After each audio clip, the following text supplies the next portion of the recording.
ونحن على ذلك لمن الشاہدین والشاکرین والحمد للہ رب العالمین۔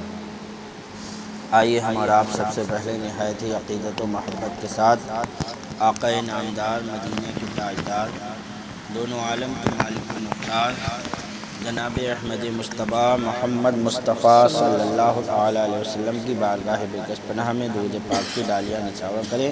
پڑھیے بآواز بلند، اللہ رب محمد صلی اللہ علیہ وسلم نحن عباد محمد صلی اللہ علیہ وسلم صلاۃ و سلام علیک یا رسول اللہ یا نبی اللہ یا حبیب اللہ۔ حضرات محترم، اللہ تبارک و تعالیٰ نے ایک مرتبہ فرشتوں سے فرمایا، جس کا ذکر اللہ قرآن میں فرماتا ہے وَإِذْ قَالَ رَبُّكَ لِلْمَلَائِكَةِ إِنِّي جَاعِلٌ فِي الْأَرْضِ خلیفہ، اور جبکہ اللہ تبارک و تعالیٰ نے فرشتوں سے کہا کہ میں زمین پر اپنا نائب بنانے والا ہوں، زمین پر اللہ کا نائب، فرمایا میں اپنا نائب بنانے والا ہوں، اس بارے میں تمہارا کیا خیال ہے؟ اللہ تبارک و تعالیٰ مالک حقیقی ہے اور وہ مالک علی الاطلاق ہے۔ یہ نہیں ہے کہ اس کو کسی نے مالک بنا دیا، وہ جو چاہے کرے۔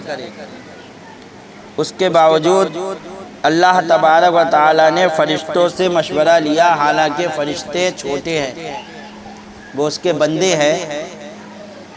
اس سے یہ بات پتہ چلی کہ مشورہ لینے میں کوئی برائی نہیں ہے، چاہے چھوٹا ہو یا بڑا ہو، بلکہ آدمی کو جب کوئی کام کرے تو اسے مشورہ لے لینا چاہیے۔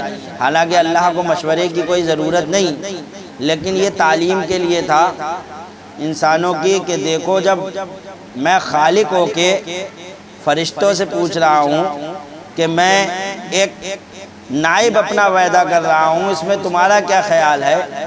تو تم تو مخلوق ہو، تمہیں آپس میں کوئی بھی کام کرنے سے پہلے مشورہ کر لینا چاہیے، یہ ایک اچھی بات ہے۔ تو اللہ تبارک و تعالیٰ نے کہا کہ میں اپنا نائب زمین پر پیدا کر رہا ہوں۔ فرشتوں نے کہا یا اللہ تو انہیں پیدا کرے گا جو زمین میں خونریزی کریں گے، یعنی فرشتوں کو یہ علم تھا، اللہ تبارک و تعالیٰ نے یہ غیب کا علم ان فرشتوں کو دیا تھا کہ ابھی انسان دنیا میں آیا نہیں ہے، لیکن دنیا میں آنے سے پہلے ابھی انسان بنا بھی نہیں ہے، اور فرشتے جانتے ہیں کہ انسان دنیا میں جا کے آپس میں لڑائی جھگڑا کرے گا، ایک دوسرے کو قتل کرے گا۔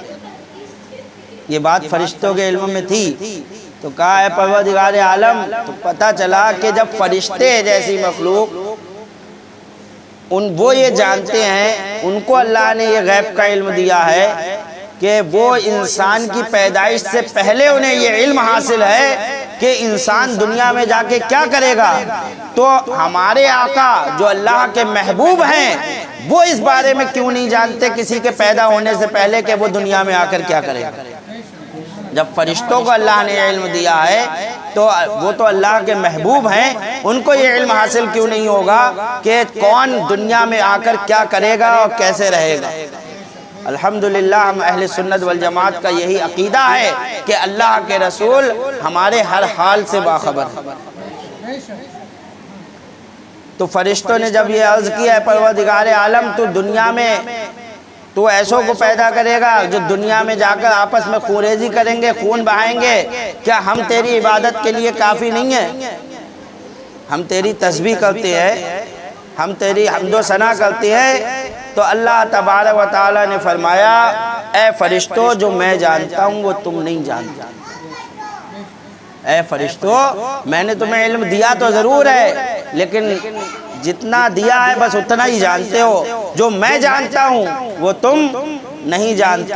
آخر وہ کیا تھا انسان کو جو پیدا اللہ تبارک و تعالیٰ کر رہا تھا، وہ کون سی بات تھی جو فرشتے نہیں جانتے؟ اعلیٰ حضرت نے اپنے شعر میں کہا، فرماتے ہیں زمین و زمان تمہارے لیے مکین و مکان تمہارے لیے زمین و زمان تمہارے لیے مکین و مکان تمہارے لیے چنین و چنا تمہارے لیے بنے دو جہاں تمہارے لیے۔ وہ بات یہ تھی کہ اللہ تبارک و تعالیٰ کو اپنے محبوب کو پیدا کرنا مقصود تھا، اپنے محبوب کو دنیا میں لانا مقصود تھا۔ تو اعلیٰ حضرت نے اس انداز میں کہا، فرمایا چنین و چنا تمہارے لیے بنے دو جہاں تمہارے لیے۔ فرماتے ہیں دہن میں زبان تمہارے لیے بدن میں ہے جان تمہارے لیے۔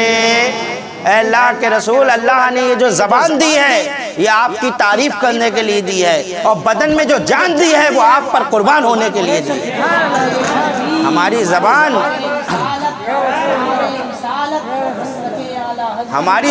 آپ کی تعریف کے لیے ہے اور ہماری جان آپ پر قربان ہونے کے لیے۔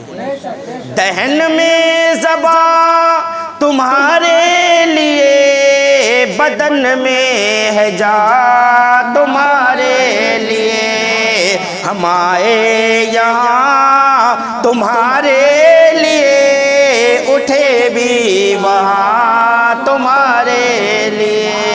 اے اللہ کے رسول، دنیا میں آئے ہیں تو آپ کے لیے آئے ہیں، آپ پر اپنی جانیں قربان کرنے کے لیے آئے ہیں، اور قیامت میں اٹھیں گے بھی تو آپ کے ہی لیے اٹھیں گے۔ سب کچھ آپ کے لیے ہے، جو کچھ اللہ نے بنایا ہے سب کچھ آپ کے لیے فرمایا۔ اور اعلیٰ حضرت فاضل بریلوی رضی اللہ تعالیٰ عنہ کے منجلے بھائی، میرے پیر و مرشد حضور مفتی تحسین رضا خان صاحب کے دادا علامہ حسن رضا خان صاحب رحمۃ اللہ تعالیٰ علیہ فرماتے ہیں ایک مرتبہ درود پاک پڑھیے، اللہ رب محمد صلی اللہ علیہ وسلم نحن عباد محمد صلی اللہ علیہ وسلم صلاۃ و سلام علیک یا رسول اللہ۔ فرماتے ہیں کونین بنائے گئے سرکار کے خاطر، کونین بنائے گئے سرکار کے خاطر، اور کونین کے خاطر تمہیں سرکار بنایا۔ کنجی دی تمہیں اپنے خزانوں کی خدا نے، کنجی دی تمہیں اپنے خزانوں کی خدا نے، محبوب کیا مالک و مختار بنایا، محبوب کیا مالک و مختار بنایا۔ حضرت محترم تو اللہ تبارک و تعالیٰ نے حضرت آدم علیہ السلام کو پیدا فرمایا۔ حضرت آدم علیہ السلام کو جب پیدا فرمایا گیا تو آپ کی مٹی جو ہے زمین سے منگائی گئی۔ ایک فرشتے کو رب نے بھیجا، جاؤ زمین سے مٹی لے کر آؤ۔ فرشتہ پہنچا، زمین گڑ گڑانے لگی، کہا میری مٹی لے کر نہ جا، اللہ اس سے جس ذات کو بنائے گا اس میں بہت سے اچھے بھی ہوں گے برے بھی ہوں گے، جو برے ہوں گے وہ آگ میں ڈالے جائیں گے تو میں بھی آگ میں جلوں گی۔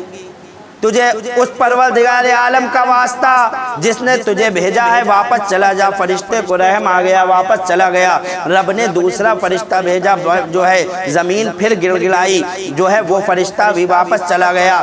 رب نے تیسرا فرشتہ بھیجا، پھر زمین گڑ گڑائی، وہ بھی واپس چلا گیا۔ اب رب نے چوتھا فرشتہ جناب حضرت اسرائیل علیہ السلام کو بھیجا۔ حضرت اسرائیل علیہ السلام جب پہنچے اور زمین پھر گڑ گڑائی اور اس نے واسطہ دیا خدا کا، تو حضرت اسرائیل نے فرمایا کہ جس خدا کا تو واسطہ دے رہی ہے میں اسی کے حکم سے آیا ہوں، میں اسی کے حکم سے آیا ہوں، واپس نہیں جاؤں گا۔ اور لے کر کے چلے گئے، لے کر کے چلے گئے، رب کی بارگاہ میں پہنچے۔ اللہ تبارک و تعالیٰ نے ارشاد فرمایا، اے اسرائیل تمہیں ترس نہیں آیا؟ اس سے پہلے اتنے فرشتے گئے، رحم کھا گئے، تمہیں ترس نہیں آیا؟ جب تمہیں ترس نہیں آیا تو اب اس سے میں جو ذات آدم کو پیدا کروں گا اس کی روح قبض کرنے کے لیے بھی میں تجھے ہی مقرر کروں گا، تو ہی اب روح قبض کرنے کے لیے جائے گا۔ جب یہ کہا تو حضرت اسرائیل علیہ السلام نے کہا، اے پروردگار عالم تب تو تیرے بندے مجھے اپنا دشمن سمجھ لیں گے، کہیں گے یہی ہیں جو باپ کو بیٹے سے جدا کر دیتے ہیں، بیٹے کو باپ سے جدا کرتے ہیں، کسی کو بیوہ کرتے ہیں، کسی کے جو ہے شوہر کو مارتے ہیں، کسی کی جو ہے عورت کو مارتے ہیں، یہی ہیں آ جاتے ہیں سب جگہ، مجھے تو سب دشمن سمجھیں گے۔ تو اللہ تبارک و تعالیٰ نے ارشاد فرمایا نہیں، ایسا نہیں ہوگا۔ اے اسرائیل، تم ڈائریکٹ کسی کی روح نکالنے نہیں پہنچو گے، میں موت کا سبب پیدا کر دوں گا، کسی کو جو ہے کسی بیماری میں مبتلا کروں گا، کسی کو کسی بیماری میں مبتلا کروں گا، کوئی دیوار گرنے سے مرے گا، کوئی ایکسیڈنٹ سے مرے گا، کوئی ہارٹ اٹیک سے مرے گا، کوئی نہ کوئی سبب بن جائے گا موت کا، تمہارے اوپر کوئی الزام نہ آئے گا۔ نہیں ہے کہ تم نے جا کے مارا، بلکہ لوگ کہیں گے دیوار گر گئی تو مر گیا، لوگ کہیں گے کہ کار چڑھ گئی تو مر گیا، لوگ کہیں گے کہ فلاں بیماری میں مبتلا ہو گیا تو مر گیا، کہیں گے اٹیک پڑ گیا تو مر گیا۔ یہ نہیں کہیں گے اسرائیل آئے اور لے کے چلتے بنے، تمہارے اوپر کوئی الزام نہیں آئے گا، میں موت کا سبب بناؤں گا، تم بچ جاؤ۔ تو حضرت اسرائیل نے کہا اللہ تو مجھے منظور۔ تو حضرت اسرائیل علیہ الصلوۃ والتسلیم ملک الموت، موت کے فرشتے بنائے گئے۔ ایک مرتبہ اللہ تبارک و تعالیٰ نے حضرت اسرائیل علیہ الصلوۃ والتسلیم سے پوچھا، اے اسرائیل، سب کی روح نکالنے جاتے ہو، کبھی ترس بھی آتا ہے کسی پہ؟ جب روح نکلتی ہے تو کیسے گھر میں چیخم پکار مچی ہوتی ہے، کوئی بچے رو رہے ہوتے ہیں، کہیں بیوی رو رہی ہوتی ہے، کہیں ماں رو رہی ہوتی ہے، اور کیسی کیسی جوان موتیں ہو جاتی ہیں، کیسے حالات ہوتے ہیں، کبھی ترس آیا کسی کی روح نکالتے ہوئے؟ تو حضرت اسرائیل علیہ السلام نے کہا ہاں پروردگار عالم، 2 مرتبہ ترس آیا۔ کہا کب؟ کہا ایک مرتبہ جب ایک عورت دریا میں بہتی ہوئی جا رہی تھی، وہ تھی اور اس کا بچہ تھا، دریا میں بہتی ہوئی جا رہی تھی ایک پٹلے پر، اس وقت تو نے حکم دیا جاؤ اس کی ماں کی روح قبض کر لو۔ میں ماں کی روح قبض کرنے کے لیے پہنچا، وہ چھوٹا سا بچہ، میں سوچ رہا تھا کہ ماں ہے اور یہ بچہ ہے، ماں ہے تو بچائی ہوئی ہے، ماں ہی چلی جائے گی، اس بچے کا کیا ہوگا؟ اس بچے کا کوئی پالنے والا نہیں ہے۔ اس وقت میں نے جب اس ماں کی روح قبض کی تو اس بچے کے اوپر مجھے ترس آ گیا کہ اب اس کا کوئی نہیں بچا۔ کہا اچھا، اور دوسری مرتبہ؟ کہا دوسری مرتبہ مجھے شداد لعین جو کافر تھا، جس نے جو ہے کہا تھا کہ میں خدا ہوں، اور جو ہے اس نے اپنی ایک جنت بنائی تھی، کہا تھا میں خود اپنی جنت بناؤں گا، سن رکھا تھا کہ جنت جو ہے سونے اور چاندی کے محلات سے بنی ہوئی ہے، ایک اینٹ سونے کی ہے، ایک اینٹ چاندی کی ہے۔ شداد جو کہ پوری دنیا پر حکومت کرتا تھا، اللہ اکبر، اس نے حکم دے دیا کہ پوری دنیا سے سونا اکٹھا کیا جائے، جس کے پاس جو سونا ہو وہ میرے سامنے حاضر کرو۔ پوری دنیا سے سونا اکٹھا کیا گیا، اس سونے اور چاندی سے اس نے جنت کی تعمیر کی، اپنی جو ہے مصنوعی جنت کو بنایا، ایک اینٹ سونے کی، ایک اینٹ چاندی کی۔ لوگوں نے کہا چلیے چل کر دیکھیے، کہا ابھی نہیں دیکھوں گا، جب پوری تیار ہوگی تو دیکھوں گا۔ پوری جنت سونے سے بنا کر اس کی مصنوعی جنت تیار کر دی گئی، اور کہا حضور جنت پوری تیار ہے، جیسے جنت کے محلات بتائے گئے ویسے ہی سونے چاندی ہیرے جواہرات سے ہم نے جنت کو تیار کر دیا ہے، چلیے چل کر دیکھیے۔ اب یہ چلا دیکھنے کے لیے اور پہنچا ہے، جیسے ہی دروازے پر پہنچا تھا اپنی مصنوعی جنت کے، ایک پیر گھوڑے کی رکاب میں تھا، ایک زمین پر تھا، ملک الموت آ گیا۔ کہا چلو ہو گیا ٹائم، کہا ٹائم ہو گیا، کہا تھوڑا موقع دے دے، میں نے اتنی محنت سے جنت بنائی ہے، اس کو ایک نظر دیکھ لوں، ایک نظر بس دیکھ لوں۔ کہا نہ، موت کا جو وقت ہے اس میں ایک آن نہ ادھر ہوگا نہ ادھر ہوگا، تیرا وقت آ چکا ہے، اتنا کہا اور میں نے اس کی روح قبض کر لی۔ تو اے پروردگار عالم، اس شخص کے اوپر بھی مجھے اس وقت ترس آیا تھا کہ اس نے اتنی محنت سے بنائی تھی، اسے دیکھنے تک کو نصیب نہیں ہوئی، کافر لعین کو دیکھنے تک کو نصیب نہیں ہوئی کہ دیکھ تو لیتا۔ اس سے پتہ چلا کہ کمانے کا تو جو ہے پتہ ہوتا ہے، برتنے کا پتہ نہیں ہوتا۔ سمجھ رہے ہو آپ؟ آج ہم کماتے ہیں خوب، کمانے کا ہمیں پتہ ہے، ہمارے پاس نوٹوں کے انبار ہیں، لیکن اللہ جانے ہم انہیں برتیں گے بھی یا نہیں برتیں گے۔ آج ہم ان نوٹوں کو کمانے کے چکر میں 5 وقت کی نماز اپنی قضا کر دیتے ہیں. ہم فجر کی نماز قضا کر کے منڈی کی طرف چلے جاتے ہیں. مؤذن پکارتا ہے حیا علی الصلاۃ حیا علی الصلاۃ، آؤ نماز کی طرف، آؤ نماز کی طرف. ہم نماز کو چھوڑتے ہوئے جو ہے اپنے کاروبار کی طرف چلے جاتے ہیں. ظہر میں پھر ہمیں پکارا جاتا ہے حیا علی الصلاۃ حیا علی الصلاۃ. ہم پھر نماز کو چھوڑ کر پھر اپنے کاروبار میں لگ جاتے ہیں. ہم کمانے میں لگے ہوئے ہیں. لیکن بھائیوں، کمانے کا پتہ ہے لیکن برتنے کا پتہ نہیں ہے کہ یہ جو کما رہے ہو اسے برتو گے بھی یا نہیں برتو گے. تو کیوں کما رہے ہو اس کو اپنے اللہ کی عبادت کو چھوڑ کے؟ اللہ کی عبادت کر کے کماؤ. جب تمہیں یہی نہیں معلوم ہے کہ ہم اسے برت بھی پائیں گے یا نہیں. جانے کتنا ہوتا ہے آدمی کا مال اتنا کمایا، ڈکیتی پڑی، سب ختم. کسی کا جل کر راکھ ہو گیا، کسی کا کچھ ہو گیا. بہت حادثات آپ نے دنیا میں خود دیکھے ہوں گے. اور بہت سے ایسے ہیں جنہوں نے کمایا، کما کر بچوں کے لیے چھوڑ کر چلے گئے. وہ بچے ان کی قبر پر جا کے فاتحہ تک نہیں پڑھنا ہے. جن بچوں کے خاطر کمایا وہاں باپ کی پٹائی ہو رہی ہے. ان بچوں کو اتنی توفیق نہیں ہے. انہوں نے باپ نے پوری زندگی نہ نماز پڑھی نہ کچھ پڑھی. بچوں کے خاطر کام کرتے کرتے محلات تیار کر گیا اور پھر جا کر قبر میں چلا گیا. بچوں کو اتنی توفیق نہیں ہوئی کہ اپنے باپ کی قبر پر جا کر ایک پارہ پڑھ دیتے. بولیے. لیکن ہم کر رہے ہیں اللہ کو، خدا کو بھول گئے لوگ فکر روزی میں. خیال رزق ہے رزاق کا خیال. لہذا اپنی فکر کرو، اپنی فکر کرو. قیامت کے دن نہ باپ کام آئے گا، نہ بچے کام آئیں گے، نہ اولاد کام آئیں گے. آئیں گے تو ہمارے اعمال کام آئیں گے. اللہ کے رسول کام آئیں گے، اللہ کے محبوب بندے کام آئیں گے. تو اللہ اور اس کے رسول کو راضی کرنے میں لگو. کمانے کی اتنی فکر مت کرو اتنی کرو کہ اللہ کی عبادت کے بعد کماؤ. اللہ کی عبادت کو چھوڑ کے جو تم روزی کما رہے ہو یہ تمہارے لیے ہرگز صحیح نہیں. تو میں عرض کر رہا تھا اللہ اکبر. درود پاک پڑھیے ایک مرتبہ. اللہ رب محمد صلی اللہ علیہ وسلم نحن عباد محمد صلی اللہ علیہ وسلم صلاۃ و سلام علیک یا رسول اللہ یا نبی اللہ یا حبیب اللہ. تو شیطان لعین حضرت آدم علیہ السلام کو جب پیدا کیا اور جب بھیجا، حضرت اسرائیل علیہ السلام کو جو ہے موت کا فرشتہ بنا دیا گیا. کہا جو کہا کہ اس کے اوپر ترس آیا تھا تو رب تبارک و تعالی نے فرمایا اے اسرائیل ایک ہی شخص پہ 2 مرتبہ ترس. اب حضرت اسرائیل حیران ہے کہ یہ کیا بات. کہا ایک ہی شخص پہ 2 مرتبہ ترس. کہا کیا مطلب.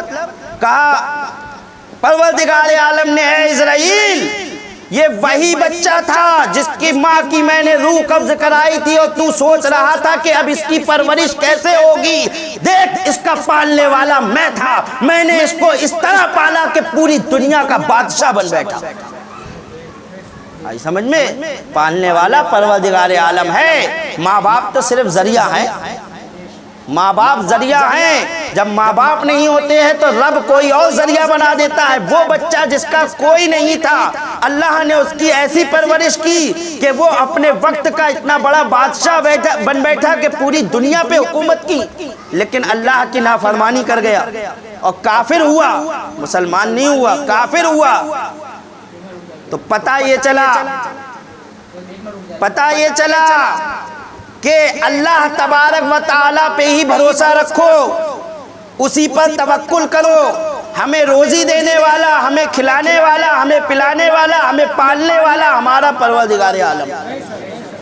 جب یہ عقیدہ پورا اس پہ بھروسہ کر لو گے حسبنا اللہ و نعم الوکیل، ہمارے لیے ہمارا اللہ کافی ہے بس اور کچھ نہیں. تو انشاءاللہ تعالی ہر جگہ کامیاب ہوتے نظر آؤ گے. یہاں بھی کامیاب ہوگے اور آخرت میں بھی کامیاب ہوگے. آپ اب جو ہے یہ بھروسہ کر کے تو دیکھو، یہ دل میں اپنے عقیدہ کر کے تو دیکھو، یہ آزما کے تو دیکھو کہ ہر کوئی بھی ایسا کام ہو. ہم جھوٹ نہیں بولیں گے. اپنے روزی کمائیں گے تو سچ بول کر کمائیں گے. ہم نماز چھوڑ کر روزی نہیں کمائیں گے. ہم ایسی روزی کو لات مار دیں گے جو اللہ کی عبادت کو چھوڑ کر مل رہی ہے. پھر دیکھو اللہ دیتا ہے یا نہیں دیتا ہے، اس سے زیادہ دے گا اور اس سے زیادہ جو ہے برکت ہوگی اللہ تبارک۔ تو میں عرض کر رہا تھا حضرت آدم علیہ السلام کو اللہ تبارک و تعالیٰ نے پیدا کیا۔ حضرت آدم علیہ السلام کو جب پیدا کیا گیا تو تمام فرشتوں کو اللہ تبارک و تعالیٰ نے حکم دیا ہے فرشتوں آدم کو سجدہ کر دو، آدم کو سجدہ کرو۔ تمام فرشتوں نے سجدہ کر دیا، لیکن شیطان نے جو ہے تعظیمی سجدہ نہیں کیا، حضرت آدم کی تعظیم نہ کی۔ اللہ تبارک و تعالیٰ نے سب سے پہلے آدم علیہ السلام کو پیدا کرنے کے بعد یہ حکم کیوں دیا کہ فرشتوں آدم کی تعظیم کرو؟ یہ تعظیم کا حکم اللہ تبارک و تعالیٰ نے سب سے پہلے کیوں دیا؟ اس لیے کہ اے آنے والے آدم کی اولاد، تم جان لو کہ نبی جو آئے گا اس کی تعظیم سب سے زیادہ ضروری ہوگی۔ اور جب شیطان نے تعظیم نہیں کی تو شیطان کئی ہزار بلکہ لاکھوں برس عبادت کر چکا تھا اللہ کی۔ کتنی برس؟ لاکھوں برس اللہ کی عبادت کر چکا تھا، لیکن اللہ تعالیٰ نے اسے مردود قرار دے دی۔ اس سے کیا پتا چلا کہ ہم پوری زندگی نماز پڑھتے رہیں گے، پوری زندگی سجدے میں پڑے رہیں گے، اگر ہم نبی کی توہین کر دیں گے تو وہ نماز ہمارے کام نہیں آئی۔ شیطان کی نمازیں کام آئیں؟ نہیں آئیں۔ شیطان کی نمازیں اس کے منہ پر مار دی گئی اور کہہ دیا گیا تو مردود ہے، تو جہنمی ہے، تو جہنم میں ڈالا جائے۔ اور کتنی نمازیں پڑھی اس نے، کتنے سجدے کیے ہیں۔ روایتوں میں آیا ہے کہ اگر اس کے سجدے کو پوری دنیا میں پھیلا دیا جائے تو پوری زمین میں کوئی جگہ ایسی نہ بچے گی جہاں اس نے سجدہ نہ کیا ہو۔ اتنی عبادت کی تھی اس نے، لیکن وہ ساری عبادت صرف حضرت آدم کی تعظیم نہ کرنے کی وجہ سے اس کے منہ پر مار دی۔ تو وہ تو حضرت آدم ہیں اور ہمارے نبی تو تمام نبیوں کے بھی سردار ہیں۔ اگر ان کی شان میں کوئی ذرا سی بھی توہین کرے گا تو اس کی نمازیں کیسے قبول ہو جائیں گی؟ ہرگز نہیں ہو سکتی۔ تو دیوبندی، وہابی، اہل حدیث کہنے والے اپنے آپ کو غیر مقلد، یہ سب کتنی ہی نمازیں پڑھتے رہیں، کتنے ہی روزے رکھتے رہیں، جب تک نبی کی شان میں توہین کرتے رہیں گے ان کی کوئی بھی نماز، کوئی بھی عبادت ہرگز قبول نہیں ہے۔ اسی لیے حضور مفتی اعظم ہند اعلیٰ حضرت کے بیٹے فرمایا کرتے تھے کہ جن کی نمازیں قبول ہیں وہ پڑھتے نہیں۔ الحمدللہ ہم سنی مسلمان ہیں، ہم اپنے رسول کی تعظیم کرتے ہیں، ہم نماز پڑھتے ہیں تو اپنے دل میں جو ہے عشق رسول لے کر پڑھتے ہیں، تو ہماری نمازیں قبول ہے۔ حضور مفتی اعظم ہند فرمایا کرتے تھے کہ جن کی قبول ہے وہ پڑھتے نہیں، اور جن کی قبول نہیں ہے وہ ڈھیل لگائے جا رہے ہیں۔ تو میرے بھائیوں، ہماری اور آپ کی نمازیں قبول ہیں الحمدللہ ثم الحمدللہ۔ ہم عشق رسول میں ڈوب کر جو ہے رب کی بارگاہ میں سجدہ کرتے ہیں، اور وہ کہتے ہیں کہ نماز میں اگر نبی کا خیال آ جائے تو نماز نہیں ہوگی، اور ہم کہتے ہیں کہ نماز میں اگر نبی کا خیال نہیں آئے تو نماز نہیں ہوگی۔ کتنا بڑا فرق ہو گیا۔ ہم کہتے ہیں نبی کا خیال نماز میں ضروری ہے، اگر خیال نہیں آیا تو نماز نہیں، وہ کہتے ہیں خیال آ گیا تو نہیں۔ تو بولو وہ گستاخ ہیں کہ نہیں ہیں؟ ایسوں سے دور رہنا چاہیے۔ اللہ تبارک و تعالی ہمیں اور آپ کو سب کو جو ہے تمام ان باطل فرقوں سے دور رہنے کی توفیق عطا فرمائے۔ وما علینا الا البلاغ۔ السلام علیکم۔